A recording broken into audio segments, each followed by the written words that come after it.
이번 시간에는 팔레스타인의 기후에 대해서 살펴보도록 하겠습니다. 기후에 대한 이야기는 대부분 이제 강수량이나 기온이나 바람이나 이런 것들을 중심으로 살펴보는데, 기후에 영향을 미치는 요소들이 몇 가지가 있습니다.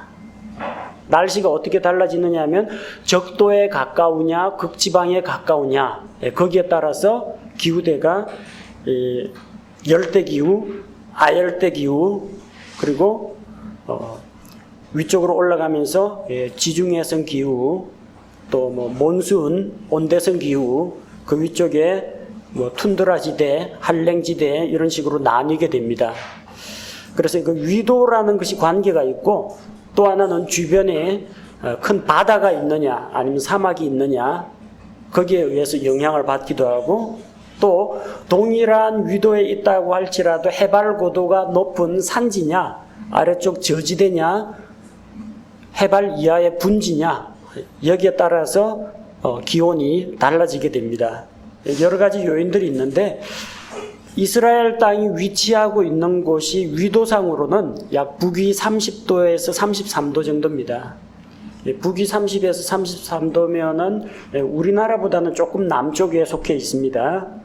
열대성 기후와 온대성 기후의 그런 교차점에 있습니다. 자, 서쪽으로는 지중해 바다가 있죠. 동쪽은 아라비아 사막이 있습니다. 그래서 서쪽은 습도가 높고 동쪽은 건조한 그런 기후입니다. 같은 위도상에 있더라도 지난번에 말씀드린 것처럼 해안선 평야지대, 세펠라 구릉지대, 유다 산지 지역, 그 다음 요르단 계곡 지역, 동부 산간 지역, 이렇게 해발 고도에 따라서 기온이 달라집니다. 예를 들자면은 동일한 거의 비슷한 위도상에 있는 예루살렘과 여리고를 살펴보면 위도상으로 거의 차이 안 납니다. 예루살렘에서 요르단강으로 내려가는 동쪽에 여리고가 있기 때문에 거의 같은 위치입니다. 근데 예루살렘은 해발 고도가 약 750에서 800 정도 됩니다. 연평균 강우량이 477mm입니다. 그리고 연평균 기온은 17.2도. 반면에 비슷한 지역에 있는 여리고는 연평균 강우량이 150mm밖에 안 됩니다. 그리고 연평균 기온은 25도로 예루살렘보다 더 높습니다. 예루살렘은 고지대에 있기 때문에 여름에도 시원합니다. 마치 아래쪽에 있는 춘천이나 강릉보다는 대관령 쪽이 동일 위도선상에 있다라고 할지라도 위쪽이 산간 고원지대가 더 시원한 게 바로 그런 이유 때문입니다. 예루살렘의 연평균 강우량이 477mm 하니까 우리나라 한반도에 보통 연평균 강우량 하면 보통 200mm 꼽습니다. 집중호우 내렸다 하면은 시간당 비가 엄청 많이 내려가지고 300mm, 400mm 그렇게 내리는 경우도 있는데, 이 연평균입니다. 보통 우리가 이스라엘 하면은 사막, 더운 곳 그런 식으로 생각하는데, 그게 이스라엘 전체가 다 그렇게 더운 것도 아니고 이스라엘 전체가 다 사막도 아닙니다. 위도상에 따라서 달라지고 계절별로 또 날씨가 다르고요. 밤낮 날씨가 또 달라집니다. 평균이 이렇다는 이야기예요. 예루살렘 연평균 기온 17.2도. 그러니까 여러분 춘추복 입고 갔다가 만약에 산에 올라가면 춥다고 할 겁니다. 낮에는 괜찮은데 한밤중에는 영하로 떨어지면 견디기 힘듭니다. 일교차도 크고 그 다음에 해발 고도에 따른 기온 차이도 큽니다. 평균이라는 거기에 이제 현혹되지 마시고 대체적인 현황을 알아보기 위해서 평균을 이야기하는 겁니다. 예루살렘 온도가 딱 이 온도라는 이야기는 아니고요. 연평균이 그렇습니다. 한겨울에 밤중에 예를 들면 엄청 춥습니다. 한여름에 대낮에 이거보다 훨씬 더 덥습니다. 그래서 전체 기후 계관을 살펴보면 오른쪽에 조그마한 도표를 만들어 놨는데, 이거는 특정한 도시가 아니라 팔레스타인 전역입니다. 평균치입니다. 전체 지역 평균치이기 때문에 해당 지역을 하나하나 보는 데는 별 의미가 없습니다.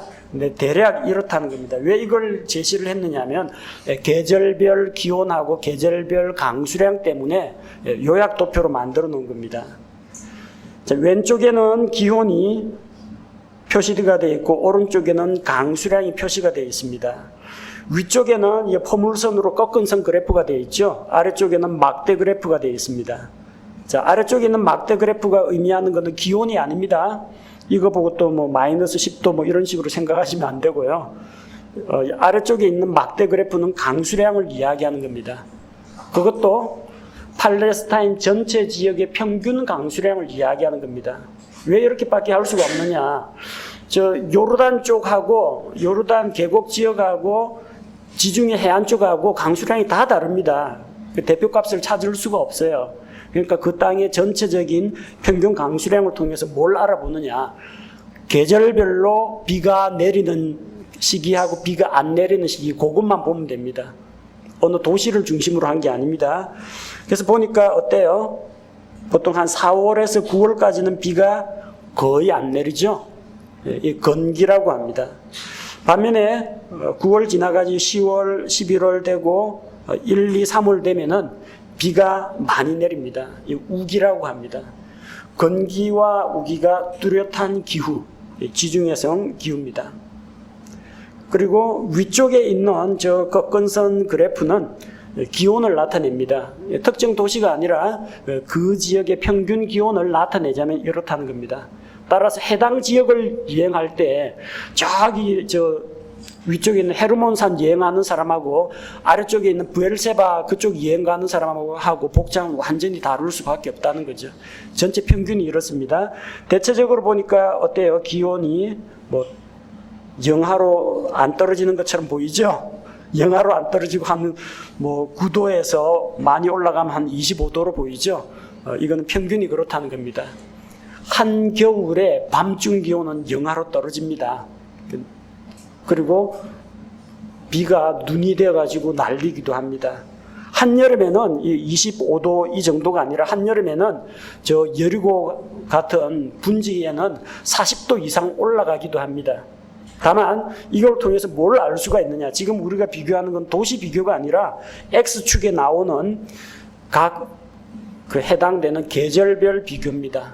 각 달 1월부터 12월 그때에 기온이 어떻게 달라지느냐. 제일 더운 지역이 언제예요? 그 건기라고 불리는 그 지역이 아주 건조하고 더운 날씨가 된다는 겁니다. 반대로 우기가 돼가지고 좀 비가 내리고 이럴 때가 되면은 온도도 상대적으로 떨어집니다. 자, 전체적인 계관을 한번 살펴보도록 하겠습니다. 북쪽은 습기가 많습니다.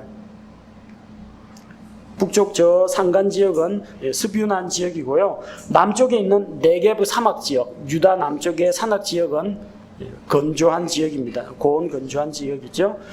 그리고 서쪽이 어디? 지중해 연안이죠. 지중해 연안은 바다의 영향으로 습기를 머금은 그런 구름대가 형성되기 때문에 그쪽은 습도가 높고 동쪽은 건조합니다.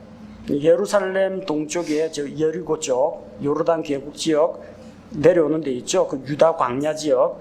그 다음에 그 동쪽에 있는 트랜스 요르단 지역의 산악지대 넘어가면은 저 아라비아 사막 나옵니다. 그쪽은 건조한 지역입니다. 또 고지대는 습한 지역이고 낮은 저지대는 분지 쪽으로 내려가면은 건조한 지역이 나옵니다. 해발 고도에 따라서 다르고 동서에 따라서 다르고 남북에 따라서 달라집니다. 아마 세계에서 이런 나라 찾기가 힘들 겁니다. 북쪽은 울창한 산림이고 남쪽은 거의 돌과 모래만 있는 사막지대고 왼쪽은 바다고 오른쪽은 사막이고 고지대하고 저지대 한 지역 안에서 이렇게 다채로운 기후대가 나타나기는 아마 힘들 겁니다. 그 지역별로 이제 살펴보면은 전체 1년 전체를 살펴볼 때 건기와 우기가 뚜렷한 기후대가 형성되어 있는데 4월에서 9월까지는 비가 거의 오지 않는 건기입니다. 건조한 여름입니다. 온도가 19도에서 30도 정도 높게 올라갑니다.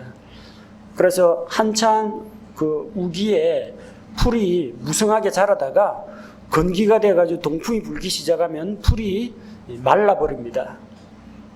대언자들이 말하기를 풀은 마르고 꽃은 시드나 하는 그 이야기가 바로 이 건기가 되면은 그 짧습니다. 한 달도 안 돼가지고 풀 다 말라버립니다. 무성한 게. 그렇게 우리의 살아가는 인생이 더덥다는 걸 나타냅니다.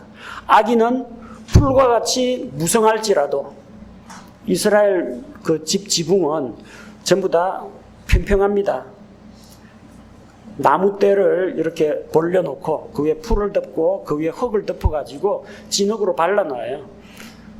그래서 지붕 자체가 흙으로 되어 있기 때문에 지붕에서 풀이 막 자랍니다. 그런데 해가 떠가지고 내리쬐면은 풀이 바짝 말라버립니다.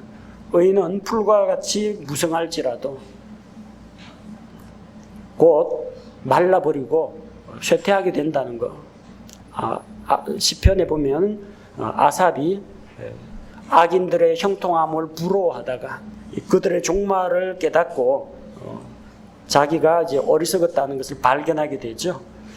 자, 그래서 이 건기와 우기가 뚜렷한 그런 기후대가 형성이 됩니다. 반면에 10월부터 이듬해 3월까지는 우기라고 하는데 온난다습한 그런 겨울이 됩니다. 온도는 대략 한 6도에서 11도, 평균적으로 그렇습니다. 한밤중에 지역에 따라서 산지에서는 이거보다 기온이 더 떨어집니다. 그 다음에 지역별 기후가 어떻게 형성이 되느냐 하면요.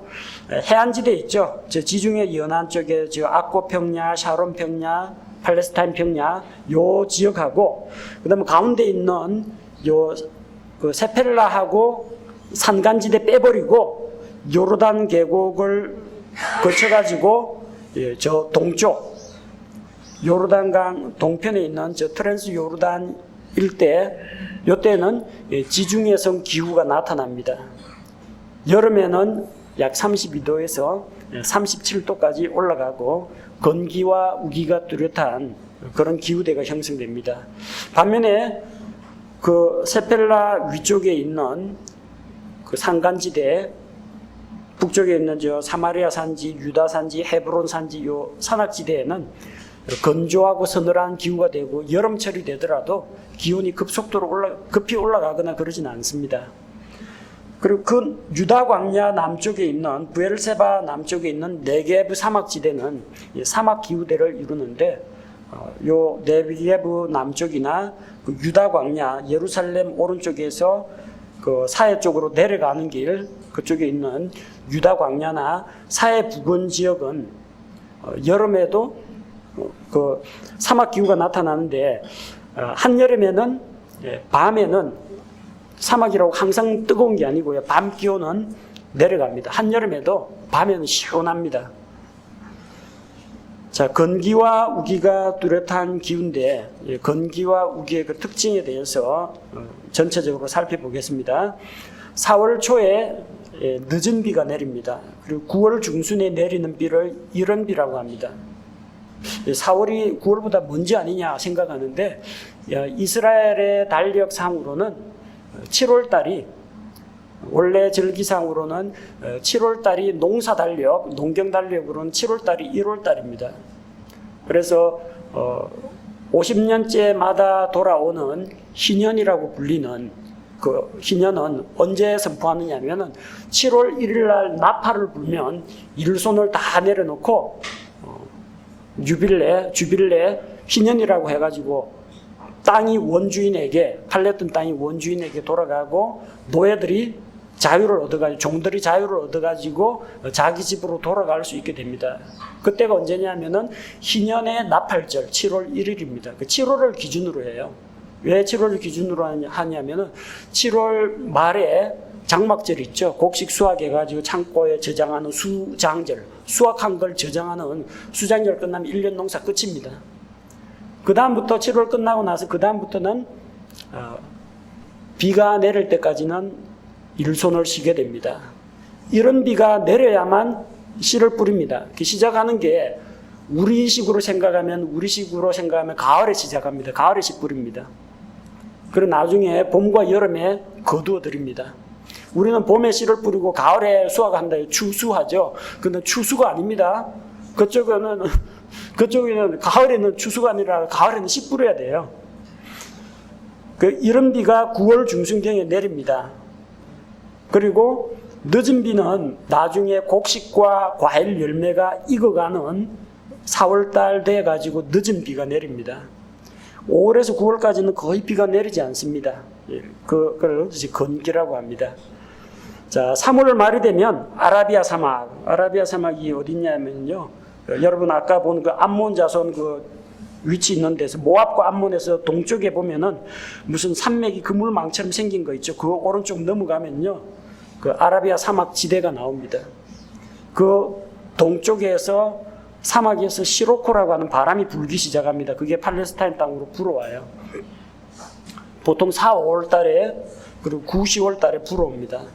강한 동풍이 불어오면은 사막에 뜨거운 열기를 담은 동풍이 불어오면은 팔레스타인 땅의 기온이 급격히 올라갑니다. 웬만큼 따뜻하면 무럭무럭 자랄 텐데 건조하고 온도가 높은 그 바람에 식물들이 메말라 죽습니다. 팔레스타인 땅뿐만 아니라 요 고대 근동 지역하고 이집트 지역이 마찬가지입니다. 이 사막에서 불어오는 그 바람의 영향을 받습니다. 옆쪽에 큰 지도 보시면은 시나이 반도 위쪽에 있는 팔레스타인 요 지역이 거의 비슷합니다. 동쪽에서 동풍이 불어오면요 온도가 올라갑니다. 출애굽기 14장 21절에 보니까 모세가 바다 위로 자기 손을 내밀매 주께서 강한 동풍으로 밤새도록 바다를 뒤로 물러가게 하시고 바다를 마른 땅이 되게 하시며 물들을 나누시니 그 강한 동풍, 메마르고 뜨거운 그 바람을 이야기합니다. 에스겔 17장 10절에 보면은 그것이 심겨서도 형통하겠느냐? 동풍이 그것에 손을 대면 그것이 완전히 시들지 아니하겠느냐? 그것이 자기가 자라던 고랑에서 시들리라 하라. 그 동풍은 뜨겁고 건조한 바람입니다. 거의 모든 식물들을 메마르게 만듭니다. 요즘에 비닐하우스 치고 농사 짓기 때문에 관계시설 되어 있기 때문에 그런 염려가 없지만 옛날처럼 노천에서 작물 재배할 때는 이 뜨거운 동풍이 불어오는 계절이 되면은 풀들이 다 마르게 됩니다. 요나 4장 8절에 보니까 해가 뜰 때, 이거는 어디에 니느웨에서 일어난 일입니다. 해가 뜰 때 하나님께서 뜨거운 동풍을 예비하셨고 그쪽도 마찬가지입니다. 뜨거운 동풍이 불면 요나가 이게 박넝쿨 때문에 시원하다라고 그늘을 만들어줘서 시원하다고 했는데 이 박넝쿨이 하룻밤 사이에 났다가도 하룻밤 사이에 메말라 버립니다. 그래서 이 강한 동풍이 불면 날씨가 더워집니다. 예루살렘의 경우에 이 건기에 여름 평균 기온은 20도에서 28도. 여름 평균이 그렇습니다. 별로 안 올라가죠. 예루살렘이 해발 약 750에서 800m 고지대에 있기 때문에 산간 고원지대에 있기 때문에 아래쪽만큼은 온도가 안 올라갑니다. 근데 한낮에 그 기온 가운데에서도 이 평균 말고 한낮에 가장 더울 때 정오에서 한 2시까지 그때 기온을 재면 35도에서 40도까지 올라갑니다. 자, 이럴 때는 바깥에 외출을 하면 안 됩니다. 조용히 집 안에 들어와 있어야 됩니다. 대낮에 땡볕에 나가는 것은 위험하기 때문에. 그래서 일찌감치 일할 거 있으면은 아침부터 일찍 일어나가지고 일을 하고 낮 동안에는 낮잠을 자거나 쉬어야 됩니다. 근데 꼭 낮에 나오는 사람이 있죠. 사마리아 여자처럼 동네 사람들 안 마주치려면은 남들 전부 다 우물에서 물 길어가지고 상 차리고 빨래할 거 다 했는데 사람들 안 오는 한 대낮에 햇빛 쨍쨍 내릴 때는 그 대낮에 우물가에 물 길으러 오는 사람이 있습니다. 남들하고 안 마주치려면은 사람들 안 다니는 그런 시간대에 다니면 됩니다. 자, 이 건기에도 이슬은 내립니다. 건기는 메말라가지고 비가 안 오는데 그럼 뭘로 농사 짓느냐? 이스라엘은 비 말고 이 이슬이 상당히 중요한 역할을 합니다. 낮과 밤의 일교차가 크다고 했죠. 낮에 그렇게 대기가 급속도로 달아올랐다가 밤이 되면 공기가 식습니다.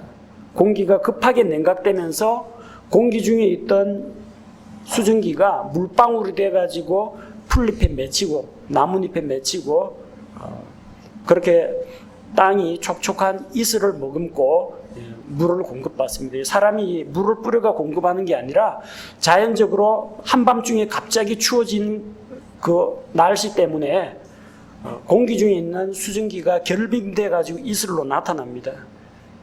이만큼 좋은 방법이 어디 있습니까? 폭우를 쏟아가지고 붓는 것도 아니고 저수지에 물을 끌어오는 것도 아니고 밤에 이슬이 내리면은 농작물이 잘 자랍니다. 하나님께서 공급하시는 방법입니다. 이집트 땅에 있을 때는 밭에 물을 대기를 발로 물대듯이 했다는데 그는 발로 이거 수차를 돌리는 겁니다.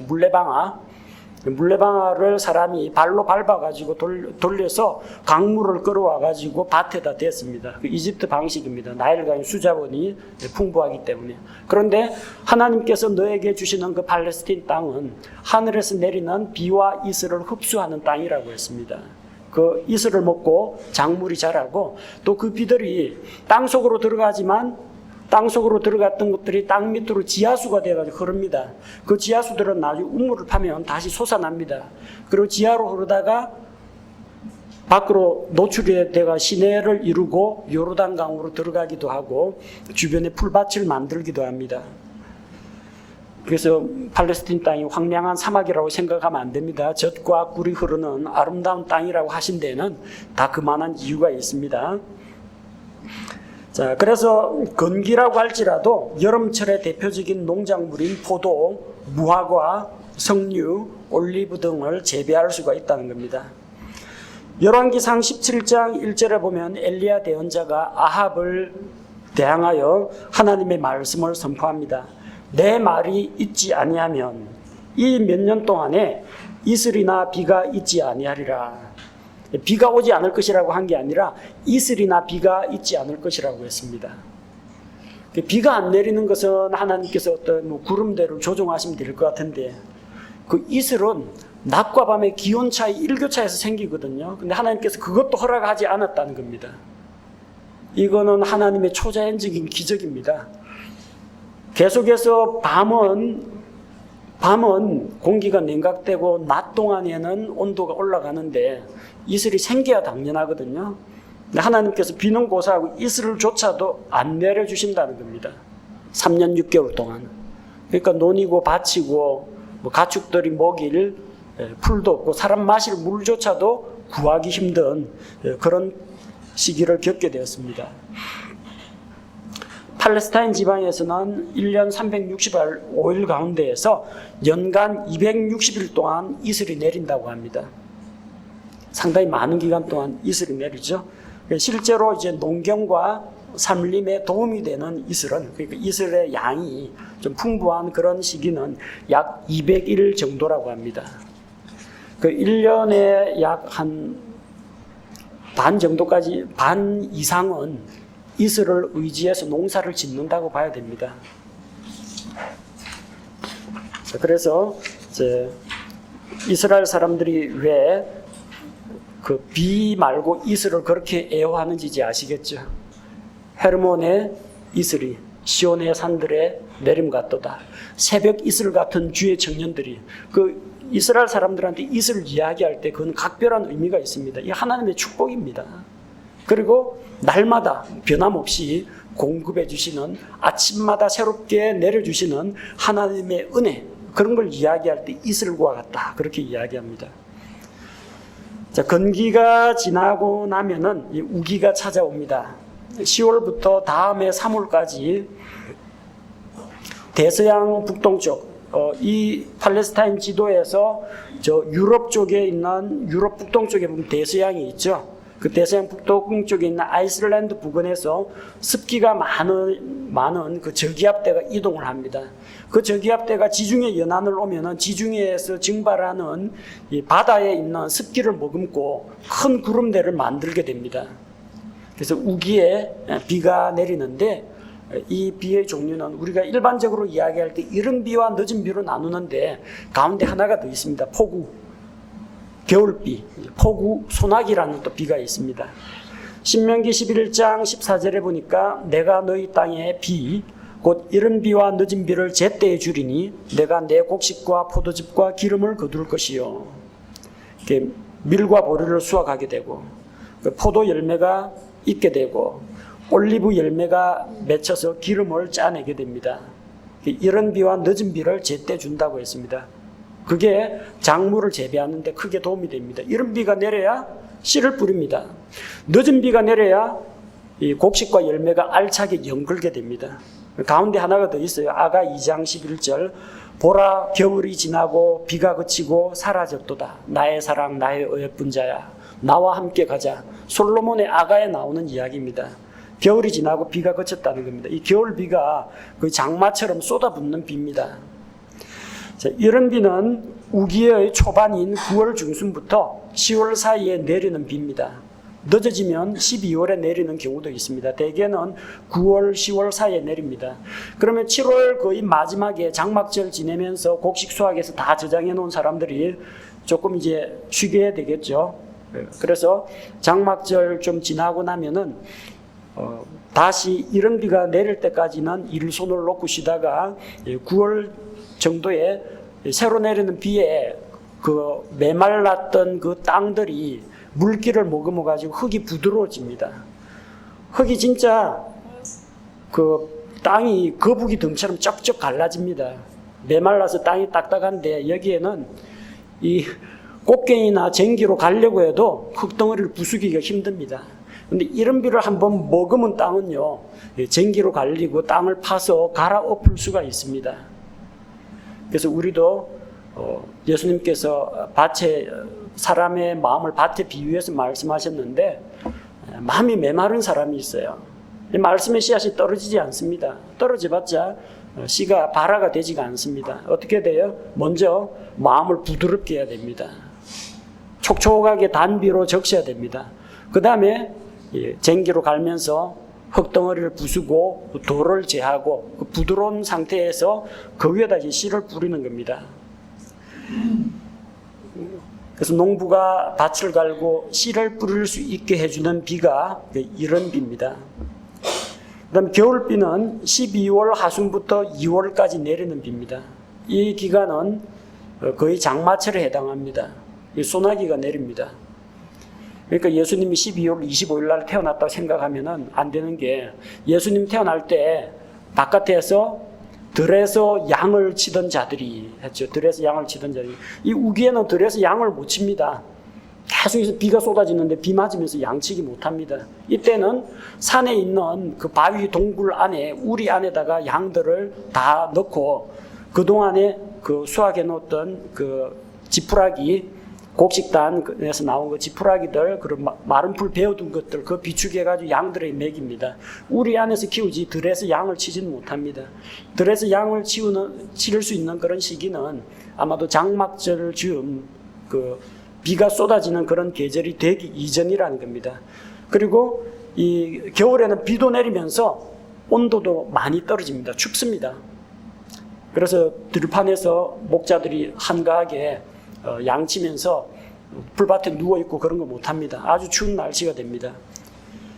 에스겔 34장 26절에 보면 내가 그들과 내 산 주위의 처소들을 복이 되게 하고 또 제때에 소나기를 내리리니 거기에 복의 소나기가 있으리라.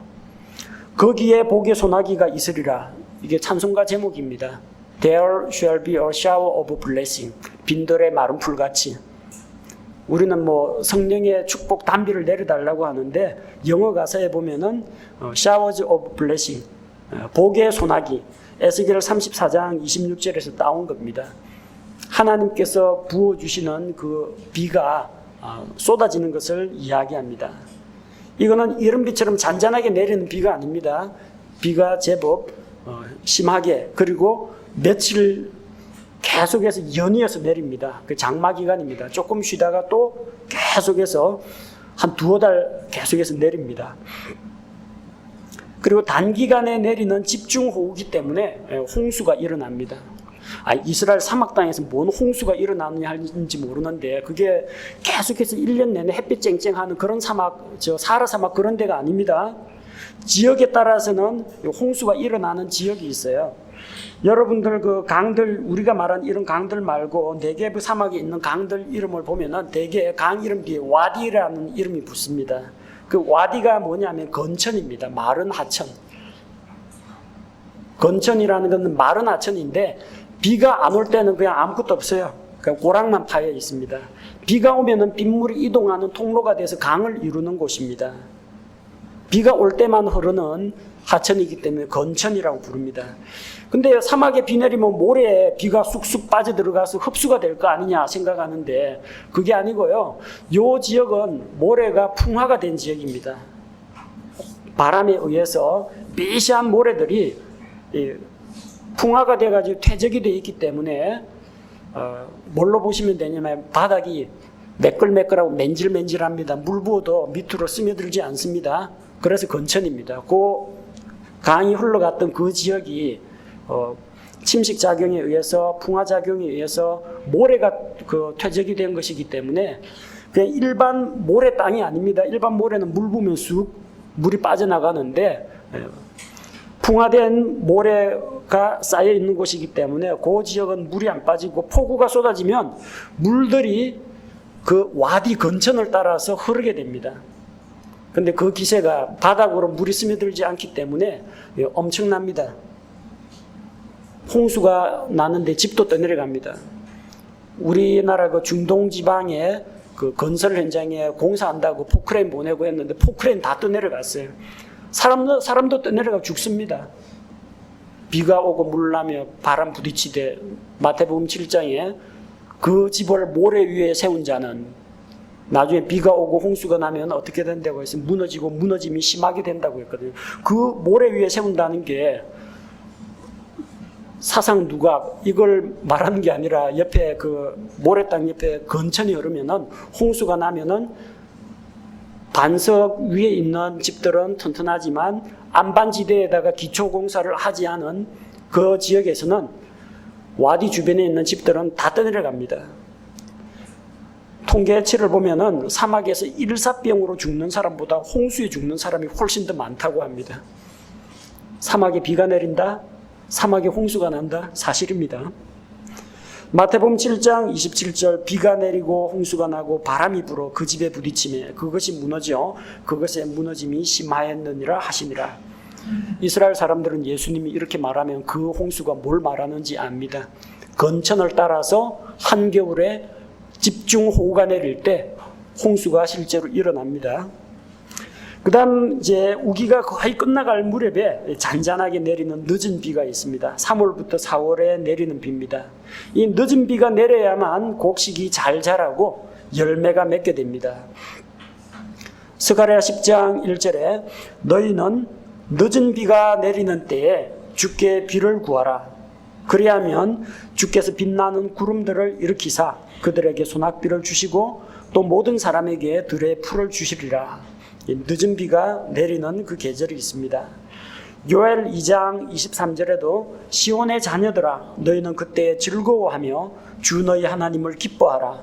그분께서 너희에게 이른 비를 적당히 주셨으며 또 너희를 위해 비를 내려주시되 이른 비와 첫째 달에 늦은 비를 내려주시리니. 하나님께서 늦은 비를 내려주셔야 곡식을 수확할 수가 있습니다. 그리고 각종 과일의 열매가 물기를 머금고 알차게 연그를 수가 있게 됩니다. 우기에 이렇게 비가 내리면은 헤르몬 산에는 비가 아니라 날이 워낙 춥기 때문에 그 산간 해발 2,800m 넘어가니까 거기는 눈발이 날립니다. 그리고 그 눈들이 그대로 쌓여가지고 만년설이 됩니다. 나중에 여름이 되면은 그 헤르몬 산 아래쪽에 있는 낮은 곳 저지대부터는 눈이 녹아서 흐르기 시작합니다. 그게 시내를 이루어 흐르다가 땅속으로 흘러서 지하수가 되기도 하고 계곡을 따라 흐르다가 시냇물이 합류해가지고 갈릴리 호수로 들어갑니다. 그리고 갈릴리 호수물은 항상 이제 맑고 깨끗한 물들이 위쪽에서 계속 공급되어 오는 겁니다. 그리고 그 물들을 요르단강 쪽으로 계속 흘러내려 보냅니다. 물이 깨끗합니다. 물이 고여 있으면은 썩고 부패하게 되지만 맑은 물을 계속 공급을 받고 물을 흘려보내기 때문에 언제나 깨끗한 물이 있고 생물들이 살 수 있는 그런 환경이 마련이 됩니다. 자, 그리고 또 우기 동안에 그런 내린 비가 그 지역의 땅 토지를 이야기하면서 석회암청이라고 자주 이야기했죠. 석회암은 물에 녹아가지고 구멍이 좀 뻥뻥 뚫립니다. 그게 또 지하수를 이루어서 샘을 이룹니다. 곳곳에서 샘물이 솟아납니다.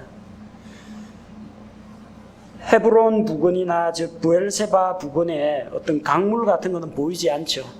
그런데 그쪽에 보니까 아브라함과 이삭이 양들을 쳤습니다. 어디서 물이 나가지고 양들을 쳤겠습니까? 어디에서 풀이 자라겠습니까? 샘을 파면 됩니다. 운물을 파면 됩니다. 이 지역에 비록 어떤 강이나 호수 같은 건 없지만 이슬이 내리면 풀이 자라게 되고 또 비와 이슬이 땅 속으로 흘러 들어갔다가 지하수를 이루다가 집안 중에서 얕은 곳을 터치고 나오거나 아니면 사람이 운물을 파면 물이 솟구쳐 오르게 됩니다. 신명기 11장 11절에 보니까 너희가 가서 소유할 땅은 산과 골짜기가 있어 하늘에서 내리는 빗물을 흡수하는 땅이요. 빗물을 흡수했다가 강으로 보내기도 하고 지하수로 보내서 샘을 터뜨리기도 합니다. 하나님께서 주신 이 팔레스타인 땅이 이제 복받은 땅이라고 하는 그 이유가 바로 여기에 있습니다. 사방이 에워싸여 있습니다. 북쪽에는 높은 산이 가로막고 있습니다. 서쪽에는 바다가 가로막고 있습니다. 오른쪽에는 요르단강과 그 동쪽에 아라비아 사막이 막고 있고 남쪽으로 네게브 사막이 막고 있습니다. 사방이 다 막혔어요. 볼 수 있는 곳은 하늘밖에 없습니다. 그 지방 사람들은 어쨌든 하늘만 보고 살아야 됩니다. 북쪽을 보니까 위쪽에 아시리아라든지 바빌론이 버티고 있습니다. 남쪽에 보니까 이집트가 버티고 있습니다. 그 밑에 아래쪽에 아말렉과 에돔이 감싸고 있고 동쪽으로 모압과 암몬이 버티고 있고 그 오른쪽에 아랍 쪽이 버티고 있습니다. 뺑 둘러 포위되어 있어요. 갈 데가 없습니다. 도움은 어디서 옵니까? 도움은 위로부터 내리시는 하나님의 도움을 의지할 수밖에 없다는 겁니다. 마찬가지입니다. 그들은 풍부한 자원이나 이런 것들이 없습니다. 저 아랍 땅에는 사우디아라비아라든지 이런 지역에는 아라비아나 시리아나 이라크나 이런 데는 석유 기름이 납니다. 이스라엘 땅은 그렇게 유전지대는 아닙니다. 지하 자원이 별로 없어요. 그 다음에 부분적으로 저 에돔 아래쪽에 있는 사해 부근에 가면 구리광산, 철광산이 있습니다. 그 블레셋 지역에 있는 이쪽에도 광산 지역이 좀 있습니다. 근데 우리나라처럼 석탄 캐고 금, 은, 동 이런 캐는 그런 지하 자원이 풍부한 곳이 아닙니다. 별 없어요. 수자원이 풍부한 것도 아닙니다. 나일강과 같은 큰 강이 있는 것도 아니고 옆에 경계가 되는 요르단강이 있고 위에 갈릴리 바다 그거 말고는 별 유명한 강이 없어요. 어떻게 살아가느냐? 이집트 사람들은 그냥 나일강이 자기들의 생명줄이기 때문에 나일강의 신들을 섬깁니다. 이스라엘에는 방법이 없습니다. 하나님께서 비와 이슬을 주지 않으면 아무런 농사를 지을 수가 없습니다. 그래서 이집트 땅처럼 기후가 온화하지도 않고 수자원이 풍부하지도 않습니다. 근데 그게 왜 복받은 땅이냐? 왜 복받은 땅이냐면은 하나님께서 연초부터 연말까지, 새초부터 새말까지 그 땅을 감찰하시고 돌보시는 땅이기 때문에 그렇습니다. 하나님께서 비와 이슬을 주셔야만 살 수 있는 땅.